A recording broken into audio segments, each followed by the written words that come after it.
À l'affût. Yo yo yo yo yo yo yo yo, ndugu zangu my people, hapa ni One King Mokonji Brdush comme mfalme wa mitaa Daniel Yesu Nabi depuis Namur, Belgique. Donc suivez MC News TV, MC.News TV. Suivez MC News.TV. Suivez. Parce que les bitu ya mata.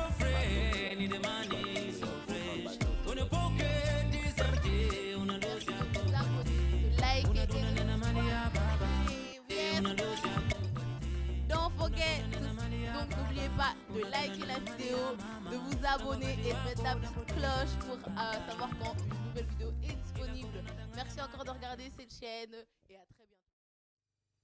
Qui n'ont jamais été reconnus par les familles, qui n'ont jamais été reconnus même par l'administration belge et dont le nombre de métis est important, mais ils ne figurent pas dans les statistiques parce qu'ils ont très vite pris la nationalité belge. Donc ils ont la nationalité, mais ils gardent encore la discrimination et surtout la non-reconnaissance de la souffrance de leur maman, souvent de l'abandon. Certains d'entre eux ont été ramenés en Belgique en 60 en laissant la maman au pays. Donc il y a eu un arrachement, une souffrance. Il y a eu toute une méconnaissance. Et donc il a fallu que ce soit l'an dernier pour qu'au Parlement de la communauté française, il y ait une demande publique d'excuses aux enfants métis. L'an dernier, donc vous imaginez le temps qu'il a fallu pour que la classe politique se rende compte. Et donc, dans l'opinion publique, il y a encore un immense travail à faire. Et donc, lorsqu'on arrive au moment de l'indépendance, cette mentalité est encore là d'infantilisation des Congolais, oui, ce sont des enfants qu'on doit mener à l'indépendance et lorsqu'ils arrachent l'indépendance en 1960, l'opinion générale est que c'est beaucoup trop tôt. Le vocabulaire de l'époque, c'est « ils ne sont pas mûrs pour ça, ils ne sont pas préparés ». On s'était donné beaucoup de temps pour préparer parce que pendant ce temps-là, la machine économique tournait à plein rendement et donc on n'était vraiment pas prêt à confier les rênes de l'économie aux Congolais. Et ce n'est pas par hasard si à la veille de l'indépendance, les grandes banques coloniales qui étaient installées au Congo ont transféré tous leurs avoirs en Belgique en 1959, donc tout leur capital qui se trouvait au Congo a été ramené en Belgique et lorsque les Congolais se sont vus accorder, je mets des guillemets, accorder l'indépendance, les caisses du nouvel État étaient vides. Ils n'avaient pratiquement pas de moyens à leur disposition. Dans d'autres circonstances, ça s'appellerait un hold-up, mais là c'était simplement le transfert des banques qui tout d'un coup ramenaient vers la maison mère tout le capital qui était resté au Congo et qui n'était pas resté par hasard. Il était resté au Congo parce que durant la Deuxième Guerre mondiale, il faut y revenir, le gouverneur du pays, on oublie ces choses-là, il avait fait le choix de se ranger aux côtés des Anglais contre l'Allemagne nazie. C'est un choix qu'il a fait tout seul. Les relations étaient pratiquement nulles entre Kinshasa, entre Léopoldville et Bruxelles, et André Reckmans, en son âme et conscience, a choisi, il a dit, le Congo va se ranger aux côtés des Alliés contre les nazis.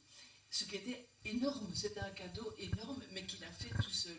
Et après, le gouvernement belge à Londres, le gouvernement Pirlo qui s'est installé en Angleterre, avait des moyens considérables. Et il paraît qu'il y avait même une certaine jalousie de la part du général de Gaulle, qui était lui aussi exilé à Londres et qui vivait avec très très peu de moyens. Il était en exil, il vivait grâce à Winston Churchill qui lui payait son logement et son argent de poche. Et le général de Gaulle était assez jaloux des Belges, du gouvernement Pirlo, qui eux avaient des moyens tout à fait conséquents pour vivre, subvenir à leurs besoins, former le gouvernement belge en exil, tout simplement parce que l'argent du Congo leur était envoyé directement par Léopoldville jusque Londres en court-circuitant Bruxelles. Et donc le gouvernement belge de Londres avait vraiment les moyens aussi de préparer à Londres le fameux pacte social qui a posé les fondements de la Belgique d'après-guerre, des négociations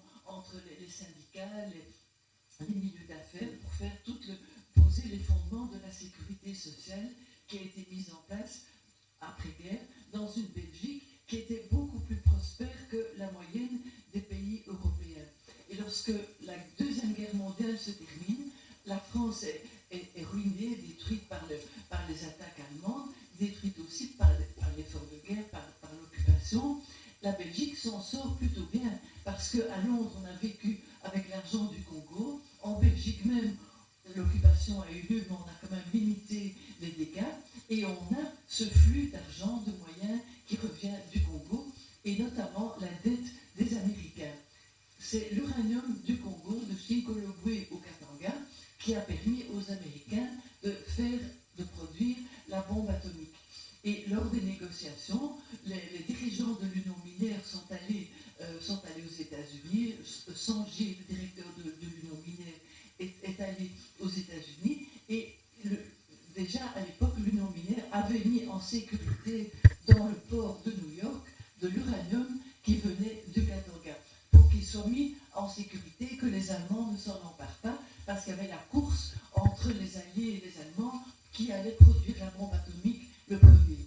Et donc l'Union minière avait mis cet uranium en sécurité.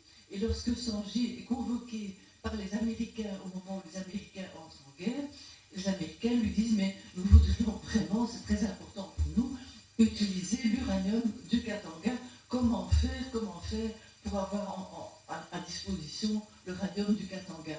Et Sanjay répond « mais il n'y a aucun problème, il y a un bateau là qui est entreposé dans le port de New York, l'uranium il est déjà là, il est à 3 km, vous pouvez en disposer, mais maintenant on va discuter des conditions. » Et l'Union minière discute avec les Américains, c'est évidemment un prix d'amis, mais un prix quand même, et un prix qui va aller à la Belgique et qui va permettre en Belgique la construction de centres de recherche nucléaire à Mol, notamment à Mol, le grand centre de recherche où les Américains acceptent de mettre à disposition de la Belgique leur recherche technologique sur le nucléaire. Les chercheurs belges vont être associés à la recherche américaine, ce qui fait que la Belgique va prendre une grande avance sur la plupart des pays d'Europe en matière de recherche nucléaire. Et tout ça, c'est grâce à l'uranium du Congo. Donc il y a des effets bénéfiques pour la Belgique jusqu'aujourd'hui, jusqu'à ce que tous ces outils industriels seront démantelés, c'est lié aux Français, ça c'est une autre histoire. Mais en tout cas, la Belgique, au sortir de la guerre, n'a pas de dette, a des outils de développement, et les dirigeants de l'époque se permettent de refuser le plan Marshall. Les Américains proposent à l'ensemble de l'Europe en disant « mais nous, c'est bon, on n'en a pas besoin, on a des ressources, on a des recettes, on ne veut pas de dépendance à l'égard des États-Unis, on a mis en route un pacte social qui va créer la sécurité sociale, et donc on n'a pas vraiment... Et surtout, ne vous mêlez pas de nos affaires au Congo, tout va très bien circuler, il n'y a rien à voir, l'indépendance, c'est pas pour demain, et tout le monde est très content. Donc, circuler, on tourne la page, il n'y a rien à voir. Évidemment, les choses ne se passent pas comme prévu, et on arrive aux années 60, dans un Congo que les Belges ont essayé de maintenir dans cet état d'infantilisation. On a créé, bien sûr, on se vante toujours de la pyramide de l'enseignement. L'enseignement a été confié aux missions catholiques. Et on a créé cette pyramide, et c'est vrai, mais on a créé une base énorme de la pyramide. La base, elle est comme ça, mais quand on monte, il y a de moins en moins de monde vers les sommets. Mais la base, elle est vraiment très importante. Mais en 60, on dit toujours, et c'est malheureusement vrai, qu'au sommet, il y a moins de 10 universitaires pour le pays. Mais il y a des milliers d'enfants qui ont été à l'école missionnaire, qui ont appris à lire et écrire. Ça, la base est très large. Et alors, la croissance de cette pyramide de l'enseignement est extrêmement lente, et ça arrange finalement beaucoup les Belges. Ça permet de différer les projets d'indépendance à plusieurs décennies. Alors que les Français ont une autre politique. Les Français, eux, veulent former des élites.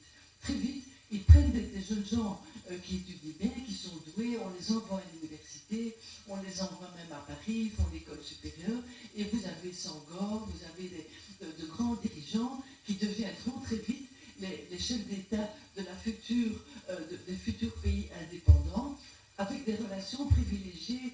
La France, le premier président Houphouët-Boigny en Côte d'Ivoire, il a été à l'Assemblée nationale en France. Senghor, il a été député à l'Assemblée nationale, alors que les Belges étaient encore à l'école primaire et secondaire et qu'il n'y avait pas plus que 10 universitaires. Donc j'ai renversé le verre, c'est pas grave. Donc c'est une démarche terriblement différente. Et dans ce contexte des années 60, le discours de Patrick Lumumba, la personnalité de Patrick Lumumba apparaissent comme quelque chose de vraiment un discours fondateur. Dans ce pays qui est, je ne vais pas dire qu'il est opprimé, mais il vit dans un système extrêmement paternaliste. Les slogans coloniaux de l'époque, c'est si son ventre est bien rempli, si son estomac est plein, ils sont contents et il n'y aura pas de problème. Bien rassasié, on n'aura pas de difficultés. Donc, on est bon, on en a pour plusieurs décennies avant qu'il leur vienne l'idée de réclamer l'indépendance. La réalité n'est pas celle-là. La réalité, c'est qu'il y a quand même des groupes de Congolais qui réfléchissent, des groupes de présence africaine, de conscience africaine, qui, vers la moitié des années 50, réfléchissent. Vous avez des groupes qui sont invités à l'exposition coloniale en 58, pas beaucoup, quelques dizaines, mais ils sont invités et ils voient le pavillon du Congo qui brille de tous ses feux, où le monde entier est incité à admirer l'œuvre coloniale de la Belgique, mais vous avez aussi des Congolais qui débarquent, qui viennent en Belgique, qui voient qu'en Belgique, il y a des pauvres. Ah, ça on ne leur avait pas dit au Congo. Eux voyaient que les Blancs étaient toujours riches, puissants et respectés. Ils voient des gens pauvres dans la rue, ils voient des gens qui cirent les chaussures, ils voient des malheureux, des gens qui ramassent les poubelles. Ah bon, les Blancs ne sont donc pas toujours des seigneurs, il y en a d'autres. Ils rencontrent aussi d'autres Africains qui leur parlent de l'Afrique française, de l'Afrique sous domination britannique, de ces élites qui commencent à se former, et certains d'entre eux commencent à réfléchir. C'est Lumumba, mais Mobutu aussi est invité, lui il est dans un cadre militaire, il sera aussi formé, et donc tout d'un coup, cette revendication de l'indépendance prend corps sur des mouvements populaires qui n'ont jamais cessé. Parce que les Belges croient, et ça je crois que l'histoire est assez mal faite, la version officielle de l'histoire, c'est que les Congolais se sont toujours bien accommodés de la colonisation belge et qu'il n'y a pas eu de révolte. Si on y regarde de plus près, on se rend compte qu'il y a toujours eu des révoltes, il y a toujours eu des mouvements d'opposition, mais qui n'étaient pas médiatisés, parce que les journalistes non plus ne pouvaient pas aller au Congo. Le Congo d'avant 60, c'était l'empire du silence. Les journalistes belges qui devaient y aller devaient demander l'autorisation au pouvoir colonial, et s'ils étaient communistes, par exemple, journalistes au drapeau rouge ou des journalistes d'obédience communiste, ils n'avaient pas l'autorisation d'aller travailler au Congo belge, et si leurs articles étaient trop critiques, ils n'avaient pas on ne renouvelait pas leur permis de voyage, ils y allaient une fois et puis c'était fini. Et donc, il y a une certaine uniformisation du jugement où l'opinion belge est aussi assez mal informée de la réalité et des revendications et de ce que pensent réellement les Congolais et du caractère constant des révoltes. Et les révoltes, on les appelle des rebelles, des paysans qui protestent, mais en fait, c'est beaucoup plus profond que cela. Et donc, lorsque on arrive en 60 et que Patrice Lumumba, qui est un évolué, qui n'est pas passé par les canaux de l'éducation belge, qui est très formaté, qui est très cadré, ou qui est tout est fait pour donner une bonne image de la Belgique. Patrice Lumumba, lui, il s'est formé lui-même, il a eu d'immenses lectures, il a voyagé, il est allé à la conférence, il a rencontré des gens, notamment au Ghana, en Afrique de l'Est, donc il a été exposé aux idées émancipatrices. Lui, le 30 juin, provoque un discours qui va avoir l'effet d'un tremblement de terre, aussi bien en Belgique qu'au Congo. Parce qu'il dit les choses. Et donc, il n'est pas cadré par l'éducation belge et il peut se permettre de dire les choses comme le ressent sans la population congolaise. D'où ce fameux discours, nous avons connu les injustices, nous avons connu les coups, nous avons connu la loi qui n'était jamais la même, suivant que l'on soit blanc ou noir. Et là, les Belges sont stupéfaits, parce que la plupart des Belges ne savent pas ça. Les Belges de la métropole ne savent rien de ce que Lumumba dit publiquement, et ils sont stupéfaits, et ils prennent ça pour une injure infligée au roi Baudouin qui est présent, qui n'en prend pas ses oreilles, et qui se lève d'ailleurs avant la fin du discours. Et les Congolais sont sidérés aussi, parce que Lumumba a osé. Il a osé parler en leur nom, il a osé dire ce que tout le monde sait au Congo. Tout le monde sait que la loi n'est pas la même. Tout le monde sait que la chicotte existe, mais personne n'en parle, personne n'ose le dire. Et donc le Premier ministre prononce un discours fondateur de l'identité congolaise, de cette réalité, mais un discours qui va aussi le condamner à mort. Après cela, il ne peut plus vivre. Son sort est scellé. Il a osé défier le pouvoir colonial, et tout sera mis en œuvre dès ce moment-là pour qu'il perde le pouvoir, qu'il soit destitué, et c'est le destin tragique de Patrice Lumumba qui sera assassiné en janvier 61 avec la bénédiction de Bruxelles qui suivait d'heure en heure le destin et le sort de Patrice Lumumba. Et quand on lit les histoires de l'évasion de Lumumba, on découvre que Bruxelles, le cabinet des affaires africaines, était informé presque de jour en jour de l'endroit où il était, de l'heure à laquelle il avait quitté sa prison, du trajet qu'il a fait, des circonstances de sa mise à mort au Katanga. Et donc quand Bruxelles dit on ne sait pas comment sa vie s'est terminée, comment ça s'est passé, ça n'est jamais qu'un énorme mensonge qui aujourd'hui évidemment il a été pulvérisé par le livre de Ludo de Witt qui en a mis 40 ans à être publié, par la commission d'enquête sur la mort de Lumumba, où maintenant on sait quand même que la Belgique savait tout et était d'accord avec l'issue fatale. Et donc c'est un discours absolument fondateur et qui réveille dans l'esprit des Congolais tout cet esprit de résistance qui n'a jamais cessé. Et c'est pourquoi, après la mort de Lumumba, quand la Belgique encourage la sécession katangaise avec Tshombe, la prise de pouvoir de Mobutu, l'arrivée au pouvoir de ceux qu'on appelait à l'époque les évolués, voilà encore un mot qui révèle bien l'infantilisation, des évolués, comme s'il y avait une ligne du temps avec ceux qui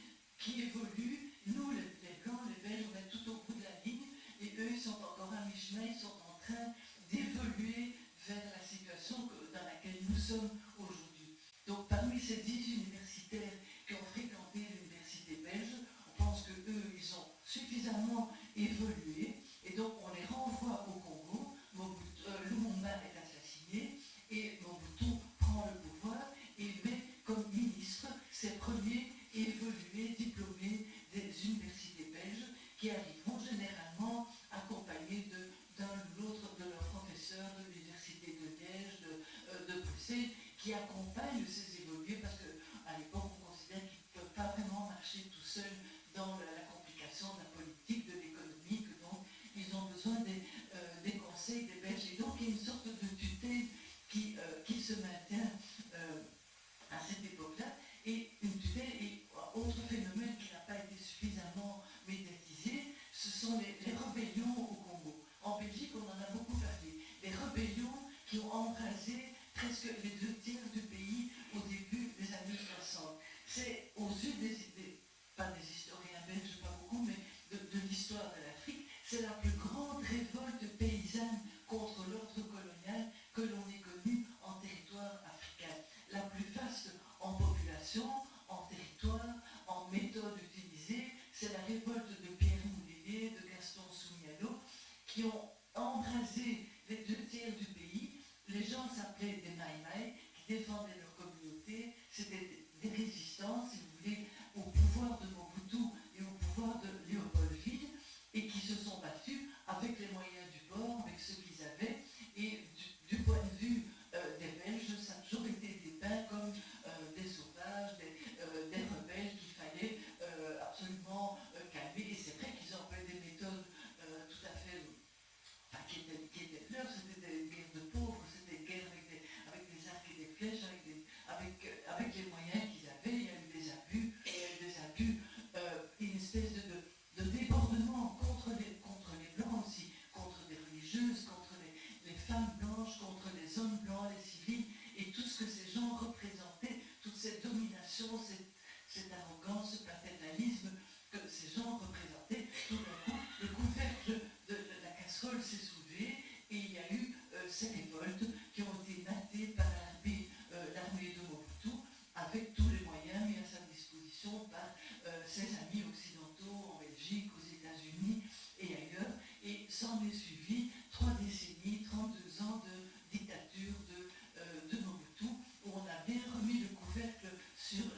casserole sur le chaudron congolais, on l'a bien vissé en espérant que maintenant ils allaient se tenir tranquilles et enfin évoluer calmement. Ça ne s'est pas tout à fait passé comme prévu, comme d'habitude. Il y a quand même eu une constance de révolte dans la population congolaise, mais qui a été très très peu médiatisée. Par exemple, il y a eu dans l'Est, au bord du lac Tanganyika, ce qu'on appelait la zone rouge. C'est une zone sur laquelle Mobutu n'avait pas de contrôle, pas très grand, mais quand même un petit maquis de résistants qui étaient en contact avec Cuba, avec le Cuba de Fidel Castro, de Che Guevara, qui fera le voyage, qui était en contact avec la Chine, qui recevait des armes de Chine, qui avait de tout petits groupes en Belgique, notamment au sein de Oxfam, il y avait ça, qui soutenaient, qui envoyaient des vêtements, des secours, et c'était le maquis de Laurent Désiré Kabila, qui existe depuis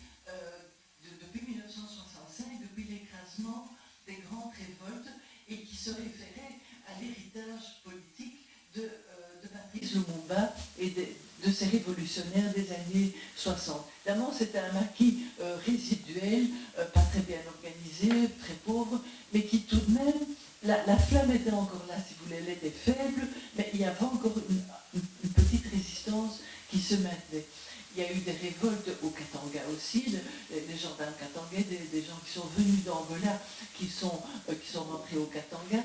À tout moment, il y avait quand même des éruptions de colère populaire, la jeunesse aussi, les étudiants qui ont été réprimés, et chaque fois, ça provoquait vers l'Europe des vagues de réfugiés politiques qui arrivaient en Belgique. Et c'est ainsi que, si on regarde toute la période du temps de Mobutu, on voit que l'immigration congolaise d'Afrique centrale vers la Belgique est assez limitée, elle est particulière. Il y a les premiers qui sont les entre guillemets évolués, donc ces jeunes gens qu'on a envoyés en Belgique pour étudier dans les années 60, puis les enfants de la première bourgeoisie congolaise qui avait un peu d'argent. Il y avait des gens comme le banquier Dokolo qui avait fait la banque de Kinshasa, qui est un homme qui avait créé une banque par lui-même, qui a envoyé ses enfants étudier en Belgique. Il y avait les enfants de ces premiers groupes qui vont devenir de Bamboko, Kengouradondo, etc. C'est un peu l'élite mobutiste qui envoie leurs enfants étudier en Belgique, plus quelques boursiers congolais bien sélectionnés, triés sur le bonnet, qui vont arriver par tout petits groupes en Belgique. Ils vont arriver et et beaucoup d'entre eux vont être hébergés à la maison africaine, Port de Namur. Ça va devenir le fameux Matongé. Ça va être la base du quartier africain de Matongé. Vous avez d'un côté du boulevard, tout le monde se retrouve, la statue de Léopold II sur son cheval, et puis maintenant vous avez le boulevard qui traverse au milieu, la porte de Namur.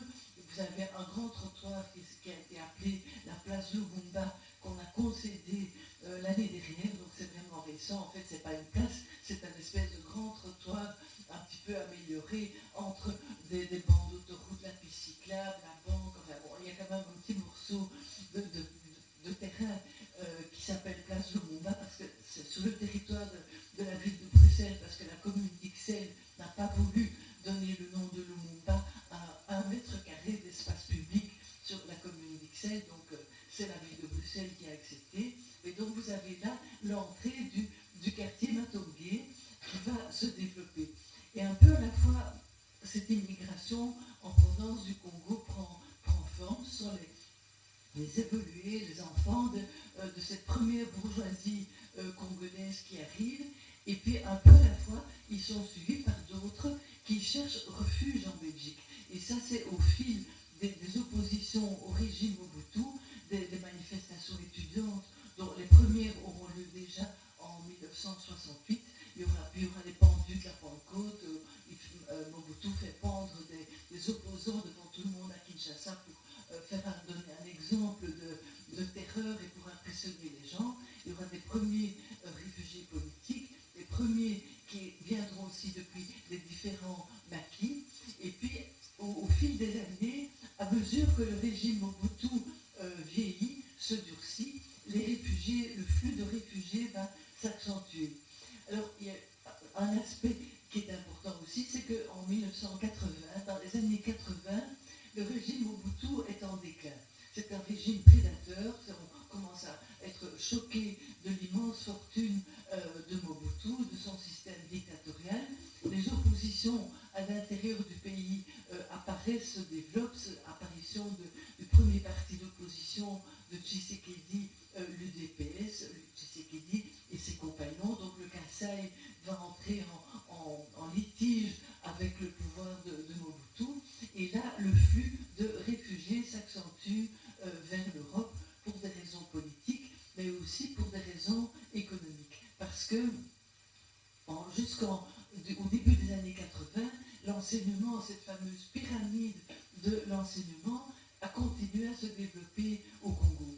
Comme je vous l'ai dit, elle était très large au niveau primaire en 60, mais le régime Mobutu, qui a voulu construire le pays, construire une élite, a financé, créé des universités, des établissements d'enseignement secondaire, à tel point qu'en 1985, l'enseignement au Congo était déjà très avancé. Les universités de Lubumbashi, de Kinshasa et de Kisangani étaient déjà en réel progrès, produisaient beaucoup d'étudiants. L'enseignement primaire était gratuit à l'époque, et c'est alors que la Banque mondiale et le Fonds monétaire international se sont rendus compte que peut-être le Congo, le Zaïre, se développait trop vite, que Lawrence Summers, un secrétaire d'État américain, a déclaré que le Congo produisait trop d'intellectuels. Ce pays qui avait moins de 10 universitaires en 60, en 85, 25 ans après, le voilà qui avait trop d'universitaires, trop de docteurs en droit, trop de docteurs en économie. Et donc on devait réduire la voilure et l'État devait cesser de financer l'enseignement. Le régime Mobutu était déjà en crise, endetté, c'est la crise de la dette, la crise de relations. Voilà, donc on recommence cette deuxième partie dont ma collègue Émilie est en train de faire, vous distribuer une petite feuille d'évaluation que nous vous prions de bien vouloir remplir et nous la laisser ici, nous la déposer avant de partir. Voilà, merci beaucoup. Donc on reprend cette deuxième partie et comme d'habitude pour ceux qui connaissent la formule, la parole est à vous, est à la salle. Pour poser vos questions, que j'imagine seront nombreuses, mais aussi pour faire des apports, des remarques, etc. Bon, voilà. Qui souhaite se lancer? Qui souhaite commencer? Bon, voilà. Une question ici après. Vous avez parlé d'initiative au niveau fédéral, je pense. Je ne sais pas, une proposition de loi ou de résolution, je ne sais pas trop. J'aurais voulu savoir un peu plus. Bon, comme je suis député fédéral aussi, ça m'intéresse de voir si on sait faire avancer dessus public, qui éventuellement il y a des freins, des blocages, voilà. Oui.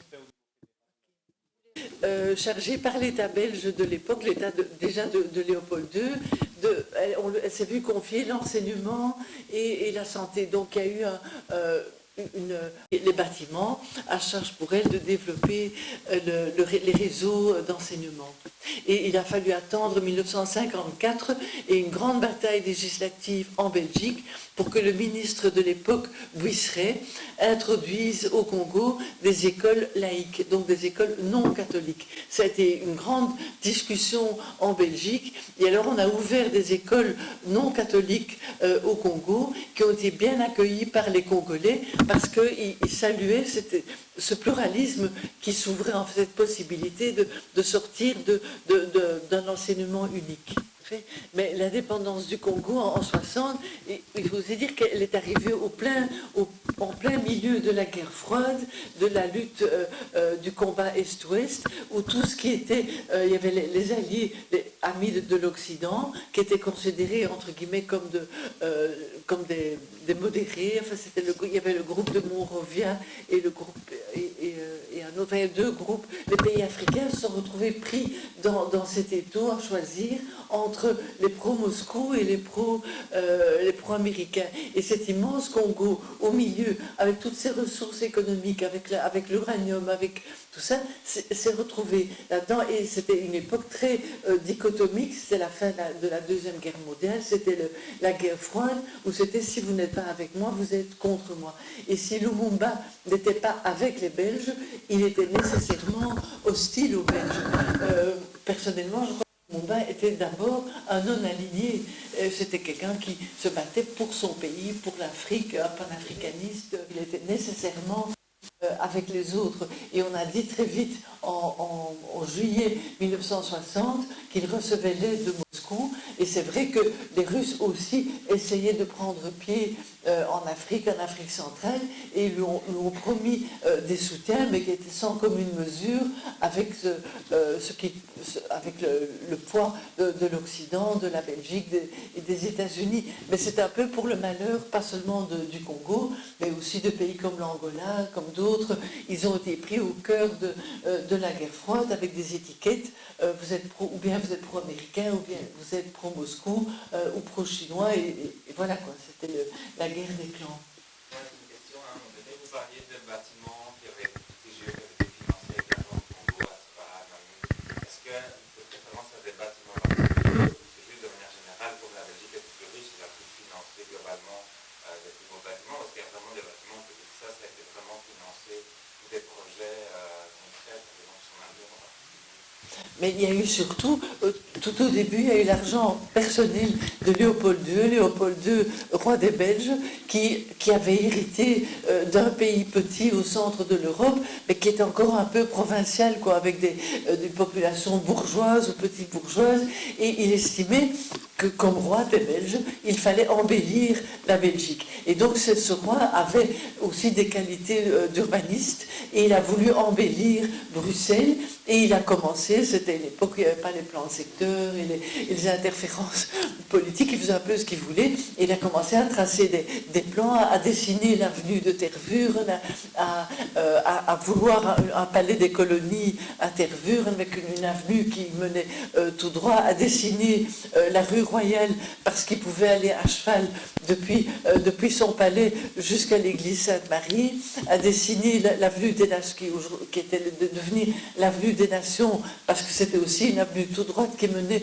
au bois de la Cambre, où il pouvait aller à cheval depuis son palais jusqu'au bois de la Cambre. Donc il avait des visions urbanistiques, des moyens qui étaient les moyens qui lui venaient du Congo, avec lesquels il a construit les serres de Laken, qui sont pour l'époque une très belle réalisation, les serres de Laken, les arcades du cinquantenaire, le musée de Tervuren, les thermes de Spa, les thermes d'Ostende. Donc il a fait des cadeaux urbanistiques, si vous voulez, à la Belgique, avec l'argent qui remontait d'Afrique centrale.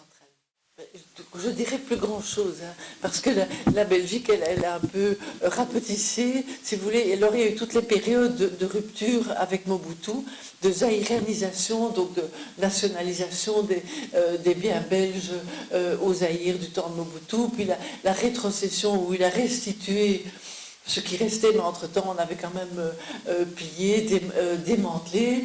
Et puis la Belgique elle-même a vendu ces bijoux, ce qu'on appelait les bijoux de famille, c'est-à-dire des grandes entreprises qui dataient de l'époque coloniale en matière d'énergie, d'électricité, les charbonnages, c'était en Belgique, mais tout ça a été un peu démantelé. Alors maintenant, reste encore des sociétés, mais où Electrabel a été vendu aux Français, il y a eu le démantèlement de la Société Générale de Belgique, où tous les différentes sections ont été réparties. Donc la Belgique elle-même n'a pas défendu vraiment l'héritage, et maintenant tout ça est un peu éclaté.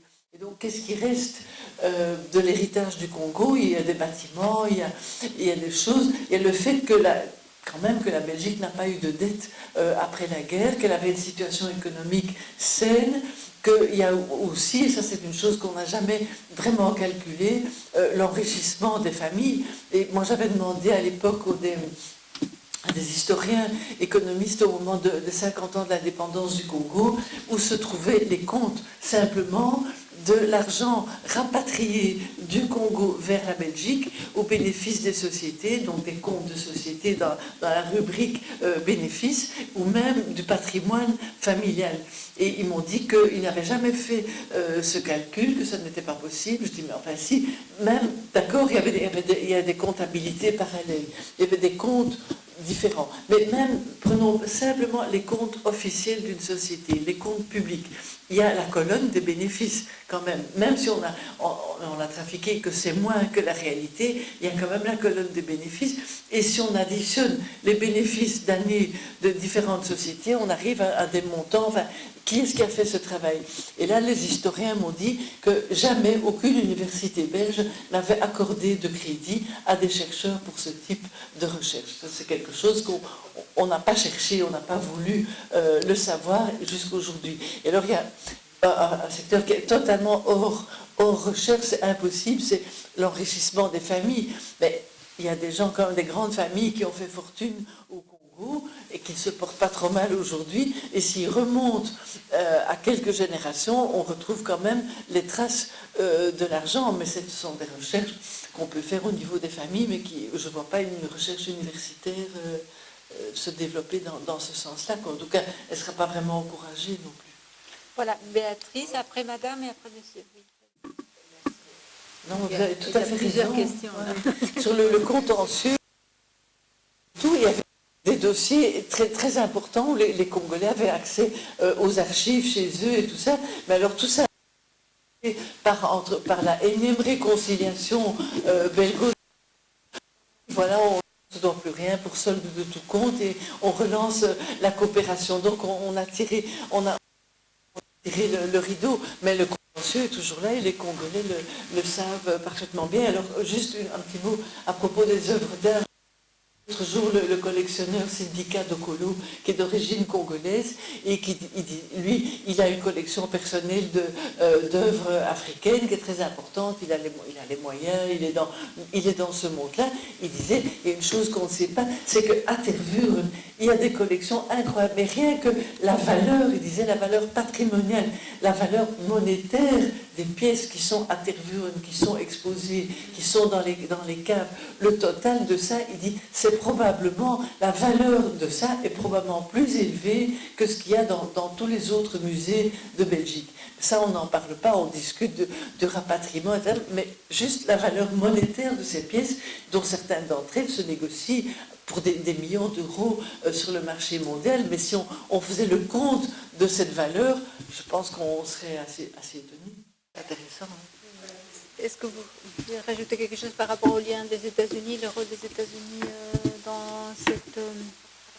Madame Brackman. Donc que les Américains ont été associés depuis le début par Léopold II à l'entreprise congolaise.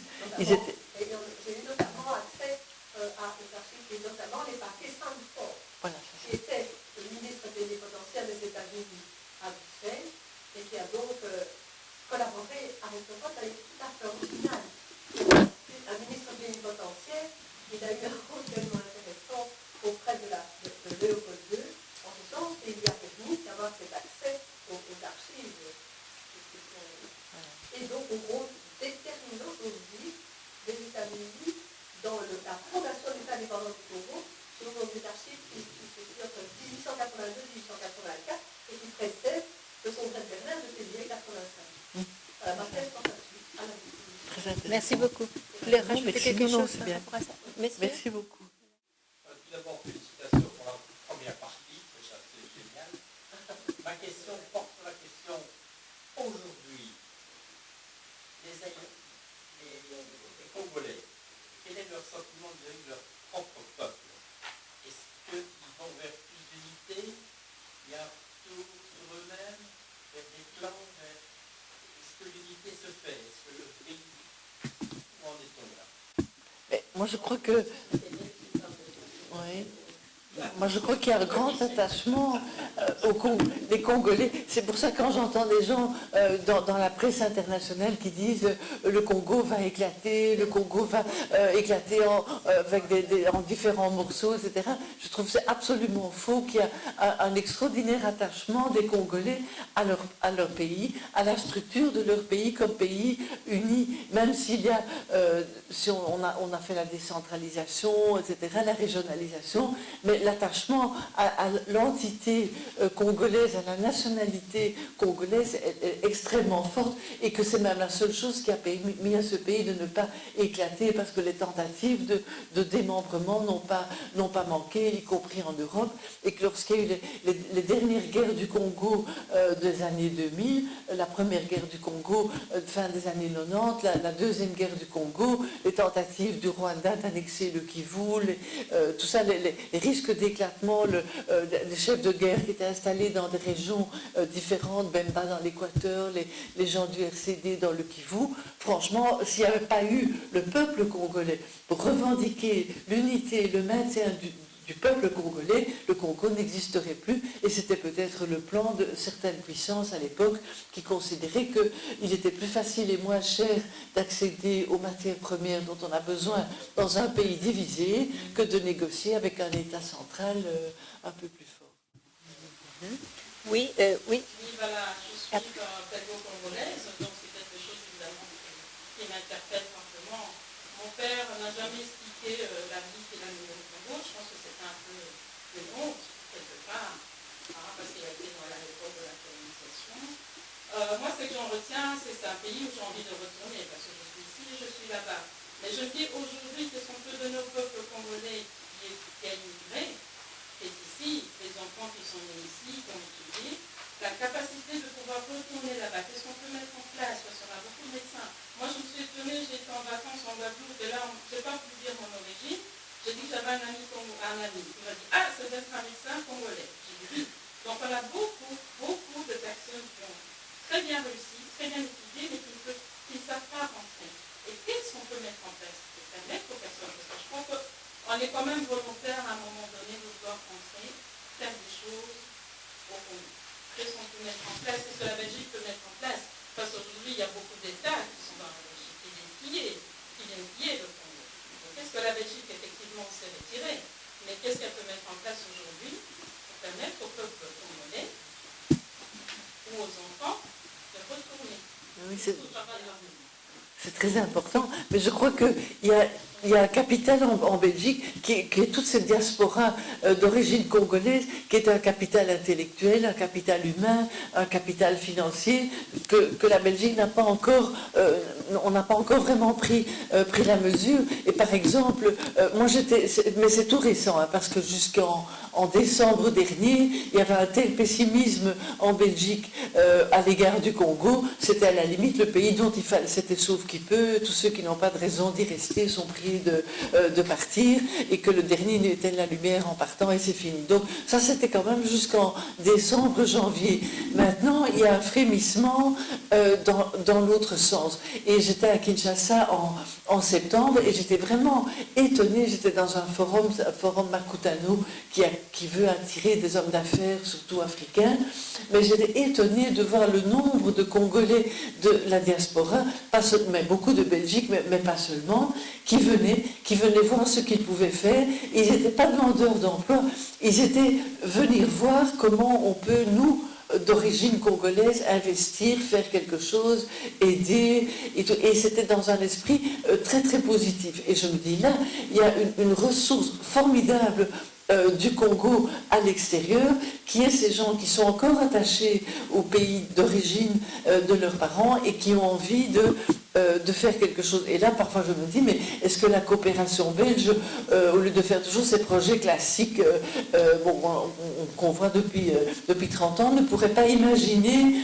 des formules de garantie, d'aider des Congolais, belgo-congolais, à retourner au pays, à avoir une garantie de pouvoir revenir si ça ne va pas, ou d'avoir un crédit plus intéressant. Enfin, quelque chose qui serait sur le budget de la coopération, mais qui serait pérenne, quoi, qui serait durable, qui ne se terminerait pas quand le coopérant blanc rentre chez lui prendre sa pension, mais qui continuerait.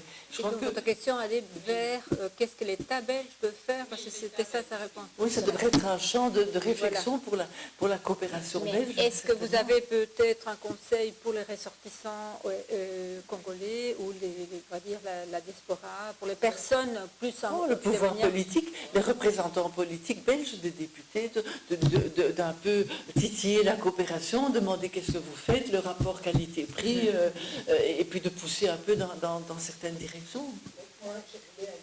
Oui, brièvement, parce qu'il y a d'autres.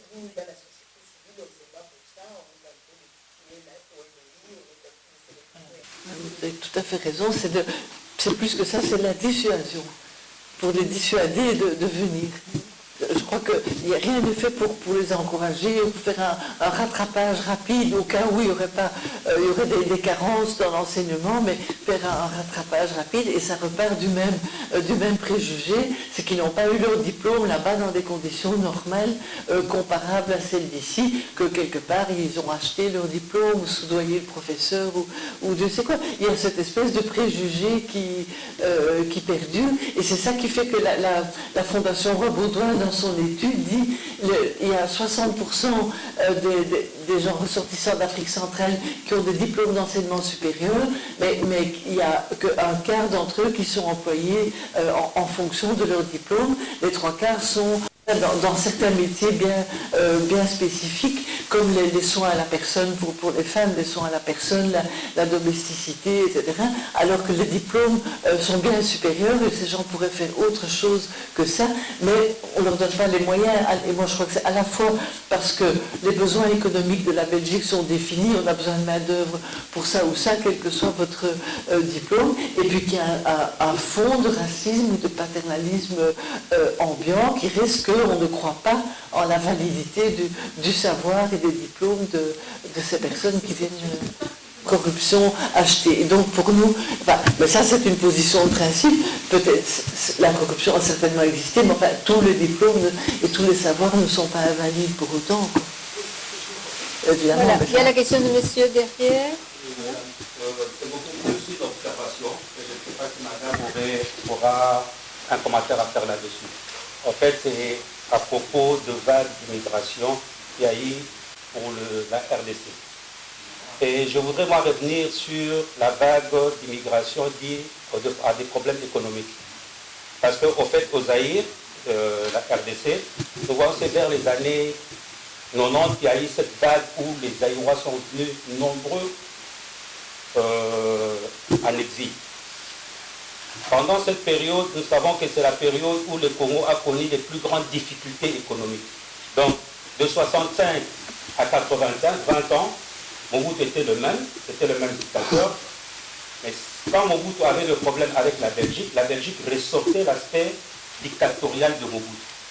Quand Mobutu était bien avec les Belges, Mobutu n'était pas dictateur et que voilà, en attendant, le pays fonctionnait mal. Ce qui fait que je voudrais, moi, un peu qu'on ressorte la responsabilité, si pas la responsabilité, mais la part de la politique belge vis-à-vis de nos dirigeants. C'est-à-dire ces dirigeants, puisqu'on a l'habitude de nous dire que nos dirigeants sont de mauvais gestionnaires, quand ils essayent de s'attaquer aux intérêts des pays occidentaux, mais ils sont le même quand ils fonctionnent de la même façon, quand ils rassurent les intérêts des pays occidentaux. Là, l'aspect de mégestion, de mauvaise gestion n'est pas étalé. Voilà maintenant, parce qu'il y a eu dans les années 90, le franc CFA qui a été dévalué de moitié, qui a fait que les pays, les anciennes colonies françaises ont connu une immigration Guinée, Mali et tout. Et les Zaïre de Mobutu a connu sa plus grande immigration pendant la période des crises. Et Madame Colette Paratman doit savoir quelque chose, puisqu'ils ont milité pour des sanctions, des embargos économiques qui ont aggravé la situation de population vers les années 1990, qui ont encore poussé les populations congolaises vers l'immigration. Donc aujourd'hui, au fait, si nous parlons de l'immigration au niveau des pays africains, nous devons aussi ressortir les relations économiques qu'a des pays occidentaux avec ces pays, avec les politiques africains. Parce que, après Mobutu, il y a eu un autre gouvernement au Zaïre. Quand Kabila Joseph a rangé la Belgique, eh bien, tout allait bien pour la Belgique. Tout allait bien, donc Kabila était bon, parce que les affaires étaient roulées. Mais pendant ces temps, la situation du peuple même congolais s'empirait encore. Et les Congolais doivent, à un moment donné, chercher où survivre. Donc, si je dois me résumer, c'est pour dire un peu, ressortir cet aspect que l'immigration économique des Africains est souvent dit aussi aux politiques des pays occidentaux vis-à-vis de nos dirigeants, vis-à-vis de nos pays. Parce que les relations sont beaucoup plus définies sur des intérêts économiques que sur le bien-être du peuple. Voilà un peu cet aspect que je voulais ressortir. Oui, tout à fait. Mais l'histoire de la dette a toujours empoisonné les relations entre le Congo ou le Zaïre et la Belgique. C'est qu'en 1959, lorsque l'indépendance était en vue, les banques belges du Congo, qui avaient une nationalité juridique congolaises, se sont souvenus qu'elles étaient d'origine belge et elles ont transféré vers la métropole tous leurs avoirs qui se trouvaient à Léopoldville. Ce qui fait que lorsque Lumumba a été Premier ministre en 60, les caisses étaient vides parce que les avoirs avaient été transférés vers la Belgique. Et donc ça a été le début du contentieux où Mobutu qui était un compagnon quand même de Lumumba à l'époque et qui avait assisté à la table ronde économique belgo-congolaise en Belgique, connaissait cette histoire de transfert, savait qu'il y avait un contentieux, il n'avait jamais oublié, et chaque fois qu'il y avait une crise politique avec la Belgique, il ressortait l'histoire du contentieux, et je me souviens toujours de ces conférences de presse de Mobutu à laquelle j'ai assisté, où il disait en tapant sur la table: j'attendais des amis, j'ai trouvé des comptables, et il continue en disant qui doit à qui. C'était toujours le mot qui revenait pour dire j'ai des dossiers, et que les intellectuels zaïrois de l'époque avaient des dossiers sur le sujet pour montrer qui doit à qui, où est parti l'argent, etc. Et ce sont des dossiers qui n'ont jamais été vraiment tirés au clair. Alors là, je voudrais dire une chose aussi, c'est que parfois nous, en Belgique, les gens entre guillemets, de bonne volonté, eh bien, on peut vraiment se tromper, et qu'en 1990, la plupart des ONG belges, des militants des droits de l'homme, des gens engagés sur le Zaïre, nous avons soutenu la politique du gouvernement belge et soutenu la position de la société civile congolaise et des partis d'opposition congolais qui tous étaient d'accord pour faire pression sur le régime de Mobutu pour qu'il partage le pouvoir ou qu'il le cède. Cette pression était de supprimer la coopération belge.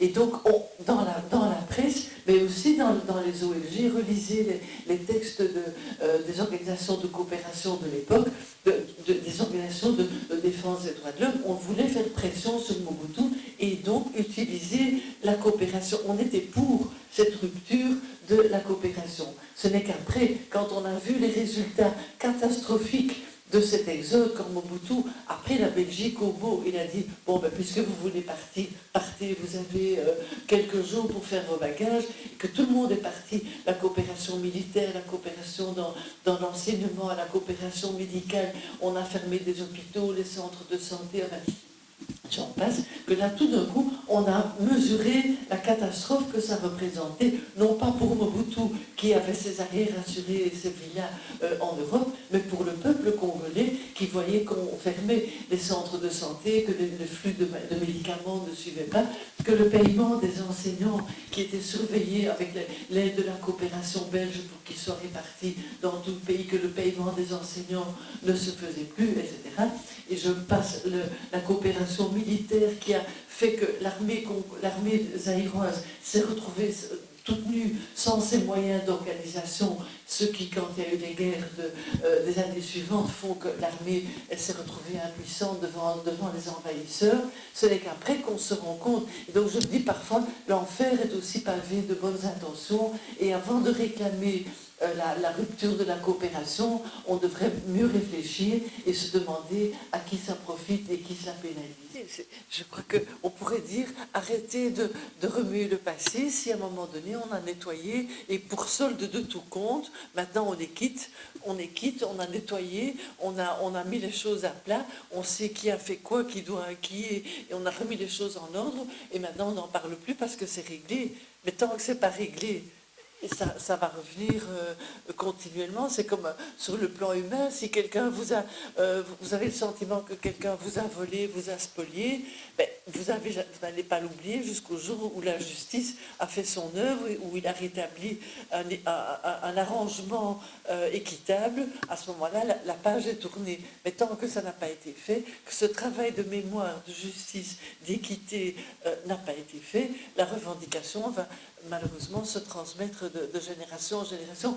Et quand on vous dit en Belgique, sur le plan officiel, que la coopération belge a compensé le contentieux et qu'en faisant de la coopération, on a remboursé le Congo de tout ce qu'on lui a appris depuis le 19e siècle, ça c'est une vaste blague parce qu'il y a d'abord les chiffres et puis les hommes et puis la manière dont la coopération s'est passée. Personne ne peut croire ça. Donc, voilà, mais merci. Il y a deux questions, mais très, très bref, s'il vous plaît. Très, très bref. Je vais juste ajouter par rapport à la conscientisation. Encore une fois, moi, les jeunes me touchent beaucoup. Est-ce qu'au niveau des écoles, l'histoire, je ne sais pas aujourd'hui, l'histoire qu'on enseigne à nos jeunes à l'école, c'est quelle histoire? Est-ce qu'on ne pourrait pas, justement, à ce niveau-là, enseigner l'histoire de l'immigration? Enfin, voilà, c'est juste, il y a peut-être quelque chose à faire. Ça, c'est sûr. Voilà, est-ce que... Voilà. Madame, est-ce que vous voulez réagir par rapport à ça? Non, mais je suis tout à fait d'accord. Je trouve que c'est honteux que la Belgique, on apprend tout sur nos ancêtres, les Gaulois, mais rien sur le Congo. Enfin, c'est hallucinant, quoi. Voilà, madame, et juste un petit mot, c'est que vous avez tout à fait raison en ce qui concerne l'enseignement de l'histoire, mais je crois que le problème est plus grave que ça. C'est que, est-ce que quelqu'un peut m'expliquer pourquoi le Congo, qui est le principal pays de la francophonie, le plus grand nombre de locuteurs francophones, qui est une ancienne colonie de la Belgique, qui a des relations excellentes avec la France, pourquoi c'est le pays qui a le moins de livres et le moins de librairies qui existe à Kinshasa, alors qu'il y a un appétit formidable pour la lecture, pour, comme vous avez dit, la connaissance de l'histoire, les livres d'histoire. Pourquoi les éditeurs, tous les gens qui font les transferts de culture ne se débrouillent pas pour qu'il y ait plus d'accès aux livres, à la lecture dans les écoles, dans les provinces? Il n'y a pas ma seule conclusion, c'est qu'il ne faut pas qu'il y ait de livres, parce que quand on lit, on a des idées, et que pour le moment, c'est bien comme ça. Moi, je suis assez cynique, mais je ne pense pas que ce soit vraiment l'oubli ou le manque de moyens. Très bien. Voilà. Donc, encore une fois, Madame Bregma, et un grand merci. C'était un vrai plaisir de vous accueillir ici. Merci beaucoup. Et donc, moi, je vous donne rendez-vous ici au Delta pour notre prochaine conférence le 21 novembre. Et ça sera sur le sujet « Peut-on informer les enfants migrants ?» Voilà. Et c'est avec M. Bernard Devos, délégué des droits des enfants en Belgique. Merci beaucoup. Une bonne fin d'après-midi. Bon week-end aussi. Et n'oubliez pas, s'il vous plaît, de nous laisser la petite évaluation. Merci beaucoup. Bonjour à toutes et à tous, vous êtes bien sur MC.News TV, la chaîne YouTube, Facebook et Twitter. Merci beaucoup, chers internautes, chers amis, vous toutes qui êtes abonnés sur ma chaîne YouTube et Facebook. Et merci beaucoup, je vous ai promis sur Facebook comme quoi je serai aujourd'hui au Delta de Namur, l'ancienne maison de la culture à Namur. Donc. Et aujourd'hui, j'ai à ma gauche une personnalité sur Namur. Bonjour, madame. Micro. Bonjour, donc Benoît Dossissi, je suis directrice du Centre régional pour l'intégration des personnes étrangères, donc autrement dit le Centre d'action interculturelle. L'action interculturelle, merci beaucoup madame. Madame, pourquoi donc ici, nous sommes ici au Delta de Namur? Alors aujourd'hui, on a voulu s'arrêter sur notre passé colonial avec Colette Brackman, qui, je ne la présente pas d'ailleurs, elle va être interviewée tout à l'heure, pour faire vraiment un topo sur le passé colonial, puisque depuis que les experts de l'ONU ont sorti le rapport disant que la Belgique devait quand même s'arrêter un peu sur son passé, depuis qu'il y a quand même des choses qui bougent, qui essayent de bouger ici en Belgique, on a voulu aussi marquer le coup, et à Namur, il y a différentes initiatives. Donc ce matin, on a organisé une marche décoloniale. Donc dans les rues de Namur, on retrouve des enseignes, des noms de rues, des statues. Et donc c'était important que le Namurois, le citoyen namurois, se rende compte qu'on est vraiment imprégné de ce passé-là, que ce n'est pas uniquement du passé, mais que c'est aussi encore dans l'actualité. Et Colette Brackman, aujourd'hui, nous a vraiment fait le lien entre le passé, mais ce qui reste encore du passé aujourd'hui dans la mémoire de tout un chacun et sur lequel il faut travailler tous ensemble. Donc on ne compte pas s'arrêter là et on compte continuer à travailler sur cette question-là avec la ville de Namur qu'on a interpellé aussi et avec d'autres associations namuroises. Voilà, quelles sont les choses que vous mettez en place pour ne pas que cette journée puisse s'arrêter juste aujourd'hui? Vous mettez quoi en place pour que ça... Alors on a parlé par exemple ici dans le débat déjà de la question du racisme. Nous on vient de faire une grande journée d'ailleurs ici au Delta sur toutes les formes de racisme, y compris le racisme institutionnel. Donc ça c'est déjà une chose très importante, donc c'est quelque chose sur lequel on travaille toujours. Mais de par notre nom on travaille sur l'interculturalité, donc on le travaille au quotidien. Et ici on compte rassembler parce que c'est un peu idiot que chacun fasse son initiative dans son coin par rapport à cette thématique-ci. Donc voir avec les associations aussi ce qu'elles souhaitent développer, etc. Donc là on va refaire un peu le pouls de ce que les gens veulent réaliser. Et on voudrait laisser aussi des traces, notamment pour les écoles, de cette marche décoloniale sur Namur pour vraiment montrer que les choses ne sont pas qu'au musée de Tervuren, ne sont pas qu'à Bruxelles. On compte travailler aussi avec le musée africain. Voilà, donc toute une série d'initiatives et toutes les propositions sont les bienvenues. Merci beaucoup, madame. Et donc ici, vous intervenez en tant que qui? Vous répondez à quelle plateforme, à quelle organisation vous pouvez? Alors aujourd'hui, nous, c'est le Centre d'action interculturelle. Nous avons nos échanges de midi. Donc, par exemple, le mois prochain, on organise un échange de midi sur l'enfermement des enfants, un sujet qui est aussi important et qui concerne aussi les personnes d'origine africaine. Donc voilà, nous avons un cycle de 3 séances d'échanges de midi qui sont des conférences. Alors, en général, on essaie d'avoir vraiment des intervenants de haute qualité, comme Colette Brackman, qui peuvent donner vraiment un éclairage sur le sujet. Donc voilà, c'était à ce titre-là qu'on organisait ceci. Merci beaucoup, madame. Voilà, chers internautes, chers amis, chers abonnés sur MC.News TV, merci beaucoup. MC.News TV, je suis aujourd'hui donc pour la première fois, cette maison a été rénovée depuis quelques années maintenant, beaucoup de travaux sur Namur, mais cela n'est pas la question. Aujourd'hui, j'ai la chance de rencontrer un monument. J'ai la chance de rencontrer une grande personnalité, une personne qui a écrit une partie de mon histoire et qui a hébergé, en tout cas quelque part, mon rêve de devenir aujourd'hui chroniqueur, animateur. Bonjour madame Colette Brackman, comment vous allez? Ça va bien. Merci beaucoup. En tout cas madame, moi je suis très ravi de vous rencontrer aujourd'hui, de vous toucher, de discuter avec vous et de vous mettre vous à la place du répondant. Comment est-ce que vous vous sentez après l'exposition d'aujourd'hui? Mais je suis contente parce que je trouve qu'à Namur, il y a des gens qui s'impliquent et il y a cette volonté d'en savoir plus, d'aller voir la ville, les monuments, la ville et de connaître une histoire qu'on a souvent voulu cacher. Et est-ce que ça vous touche de voir toutes ces personnes-là qui sont sensibilisées, en tout cas, au moins pour aujourd'hui? Est-ce que ça vous touche de voir des gens intéressés comme ça, madame? Ah ben ça me touche beaucoup parce que souvent j'ai pensé qu'en Belgique, il y avait une telle ignorance du passé colonial, de la responsabilité de la Belgique. Et j'avais l'impression que c'était un combat perdu, que les gens voulaient oublier. Et tout d'un coup, c'est comme un miracle. Voilà que maintenant, on veut en savoir plus, on se mobilise, on s'intéresse. Je dis, bon Dieu, ça a pris du temps, mais c'est formidable. Il y a quelque chose qui est en train de s'annoncer. C'est important.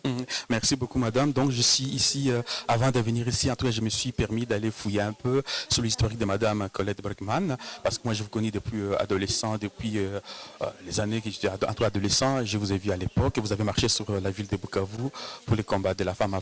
Et donc, j'étais aussi à Bukavu à cette époque-là, mais bon, je n'ai pas eu la grâce de vous rencontrer, mais voilà, c'est fait aujourd'hui. Mais est-ce que vous vous sentez investi d'une mission pour informer et devoir de mémoire pour cela? pour ce que vous faites? Investi, je ne sais pas, mais lorsque vous êtes témoin d'un hold-up, vous êtes dans la rue, vous voyez devant vous un hold-up, vous faites quoi? Vous dénoncez le coupable, vous essayez d'intervenir, vous voyez une injustice, vous voyez une situation vraiment dont, à votre avis, on ne parle pas assez alors que c'est vraiment une injustice flagrante. Vous faites ce que vous pouvez. Et comme moi, je n'ai pas de revolver, je ne suis pas policier, rien, j'ai juste un stylo ou un ordinateur, je me dis au minimum, je peux raconter ce que j'ai vu, le dénoncer, essayer de sensibiliser les gens. C'est pas beaucoup, mais enfin c'est déjà ça, quoi. Voilà. Merci beaucoup. Donc, chers auditeurs, auditrices de MC News TV, Madame Colette Braeckman n'est pas armée, n'est pas militaire, mais lorsque le président Étienne Tshisekedi, le fils, est venu en Belgique, j'ai lu vos mémoires sur Internet, sur la RTBF, pour ne pas citer cette chaîne. Vous dites que le président Tshisekedi, il rentre en pouvoir, il n'a pas d'expérience, il n'a pas tout ce qu'il a comme armée, mais il a la bonne volonté. Est-ce que vous désistez ou vous confirmez le propos tenu sur la RTBF?